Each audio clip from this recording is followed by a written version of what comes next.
പറയുന്നത് ഒരു ത്രികോണ പ്രണയത്തിൻ്റെ കഥയാണ്.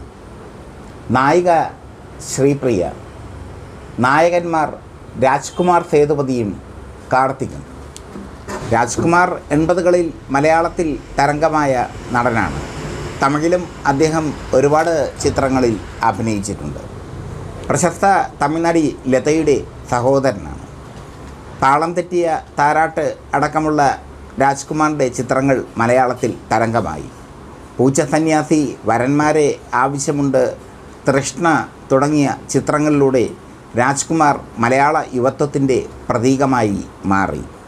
തമിഴിലും ഒരുപാട് ചിത്രങ്ങളിൽ രാജ്കുമാർ അക്കാലത്ത് അഭിനയിച്ചു.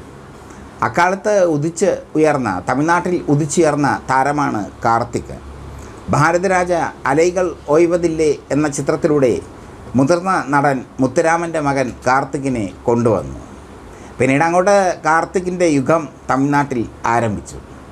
കാർത്തികിൻ്റെ യുഗം ആരംഭിച്ചപ്പോൾ രാജ്കുമാർ ഔട്ടായി. അദ്ദേഹം പിന്നീട് ബിസിനസ്സിൽ ശ്രദ്ധ കേന്ദ്രീകരിച്ചു. അക്കാലത്ത് രജനീകാന്ത്, കമലഹാസൻ തുടങ്ങിയവരോടൊപ്പം അഭിനയിച്ചിരുന്ന സൂപ്പർ നടിയായിരുന്നു ശ്രീപ്രിയ. സ്വാഭാവികമായും സൂപ്പർ നടനായ കാർത്തികിൻ്റെ ഒപ്പവും ശ്രീപ്രിയ അഭിനയിച്ചു. ശ്രീപ്രിയയും കാർത്തികും തമ്മിൽ പ്രണയത്തിലായി. പ്രണയം വല്ലാത്തൊരു തലത്തിലേക്ക് നീങ്ങി. എന്തായാലും കാർത്തിക് ശ്രീപ്രിയയെ ഉപേക്ഷിച്ചു. കാർത്തികിൻ്റെ പ്രശ്നം സ്ത്രീകളെ കറിവേപ്പില പോലെ കളയുക എന്നുള്ളതാണ്. യൂസ് ആൻഡ് ത്രോ എന്ന രീതി. അതുതന്നെ ശ്രീപ്രിയയ്ക്കും സംഭവിച്ചു. ശ്രീപ്രിയയെ കാർത്തിക് കറിവേപ്പില പോലെ കളഞ്ഞു. കാർത്തിക് പിന്നീട് രാഗിണിയെ വിവാഹം കഴിച്ചു. അതിനുശേഷം രതിയെ വിവാഹം കഴിച്ചു. രാഗിണിയെ കളഞ്ഞ ശേഷം അങ്ങനെ പല പല സ്ത്രീകളുമൊത്ത് രമിച്ച് നടന്ന കാർത്തിക് പിന്നീട് താരമൂല്യം ഇടിഞ്ഞപ്പോൾ തകർന്ന് തരിപ്പണമായി മാറി. അമിത മദ്യപാനവും മയക്കുമരുന്നുകളുടെ ഉപയോഗവും ഒക്കെ നടനെ തകർത്തു. അജിത്തിൻ്റെയും വിജയുടെയും വരവോടുകൂടി കാർത്തികിന് ഒന്നും ചെയ്യാൻ പറ്റാതായി തമിഴ് സിനിമയിൽ. ഇപ്പോൾ അദ്ദേഹം മയക്കുമരുന്നിൻ്റെയും മദ്യത്തിൻ്റെയും ലോകത്ത് നിന്ന് തിരികെ എത്തിയിരിക്കുന്നു. രാവൺ അടക്കമുള്ള സിനിമകളിലൊക്കെ നല്ല വേഷങ്ങളിൽ അദ്ദേഹം അഭിനയിച്ചു.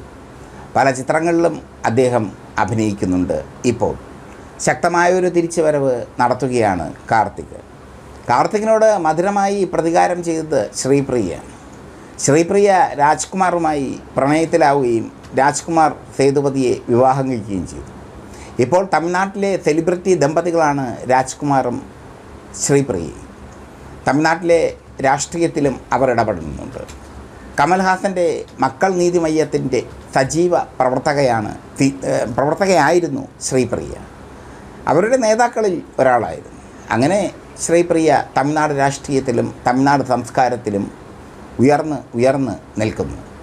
രാജ്കുമാർ ഇപ്പോൾ തമിഴ്നാട്ടിലെ റിയൽ എസ്റ്റേറ്റ് തലവനാണ്. പലതരത്തിലുള്ള റിയൽ എസ്റ്റേറ്റ് ബിസിനസ്സുകൾ അദ്ദേഹം ചെയ്യുന്നുണ്ട്. ദൃശ്യത്തിൻ്റെ തമിഴ് റീമേക്കായ പാപനാശത്തിൽ പഴയ കൂട്ടുകാരൻ കമൽഹാസനോടൊപ്പം രാജ്കുമാർ അഭിനയിച്ചു. വർഷങ്ങൾക്ക് ശേഷം രാജ്കുമാർ തിരിച്ചു വന്ന ചിത്രമാണിത്. എന്തായാലും കാർത്തിക് ഇപ്പോൾ വീണ്ടും തിരികെ വന്നിരിക്കുന്നു.